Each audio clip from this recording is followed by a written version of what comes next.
Bom, boa tarde aos senhores ouvintes. Vamos continuar, então, conversando sobre a questão da formação de valores.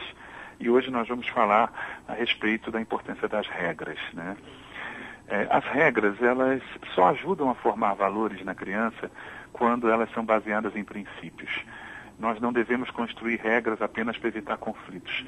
O que a gente quer dizer com isso? Construir regras apenas para que não haja problemas adiante não educa para valores, né? Não corra. Por que a criança não pode correr?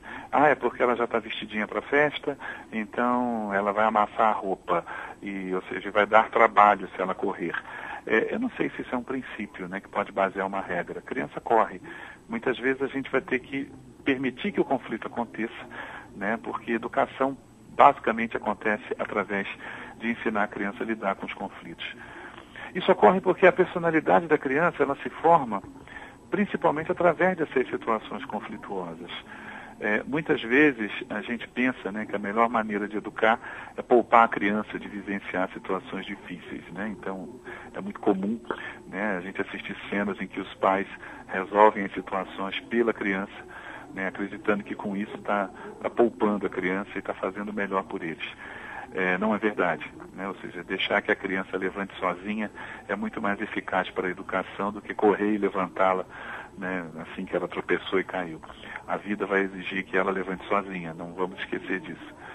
A escola e a família precisa estar muito atenta a isso, né?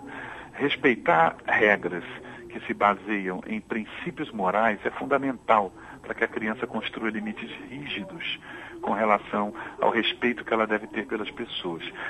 Vamos dar um exemplo. Não pegar o que não lhe pertence.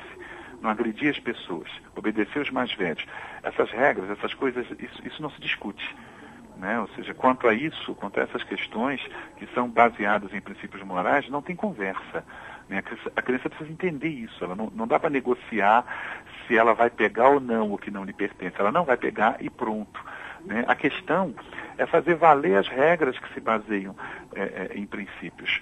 Muitas vezes a gente percebe que tanto pais quanto professores, eles flexibilizam demais esse tipo de regras. E aí a criança vai aprender que ela pode flexibilizar, né? E com isso ela não vai construir valores morais essenciais. A gente precisa priorizar essas regras e não deixar que elas se igualem às regras que se baseiam em convenções. O que são regras que se baseiam em convenções? São regras que dependem de um valor pessoal, de uma escolha. Vamos dar um exemplo? Tomar banho é uma regra baseada em princípio. Por quê? Você tem que dizer para a criança, você tem que tomar banho. Porque tomar banho é uma questão de higiene, é uma questão de saúde, né? É uma questão que não tem discussão sobre tomar banho. É um bom princípio, ou seja, tomar banho está relacionado a uma necessidade inicial que a criança tem, né? Agora, escolher a roupa que ela quer vestir depois que tomar banho estaria no campo das convenções, né?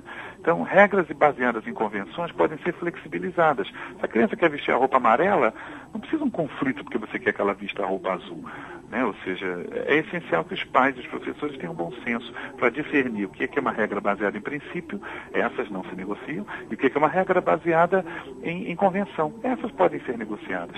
Na escola, por exemplo, ter o próprio material, chegar na hora, usar uniforme. Isso não pode ser igualado a usar tênis com 2 listras, não usar boné ou não usar brinco. No caso do tênis, do boné e do brinco, não existem princípios que deem sustentação a essas regras, né? Por que não pode tênis com uma listra só? Só porque a escola quer, com 2 listras, né? Por que não pode? Em que usar brinco ou usar boné interfere no processo de aprendizagem? Bom, as regras baseadas em princípios, como eu já disse, elas precisam ser inegociáveis. E eu acho que nós pais, nós educadores, precisamos estar atentos a isso. Regras baseadas em convenções, elas sim podem ser discutidas, podem ser negociadas, né? Pode-se exercitar a democracia aí. Pensemos nisso para educarmos bem essa nova geração. Nos encontraremos daqui a 15 dias com mais reflexões sobre essa complexa arte de educar. Até lá a todos.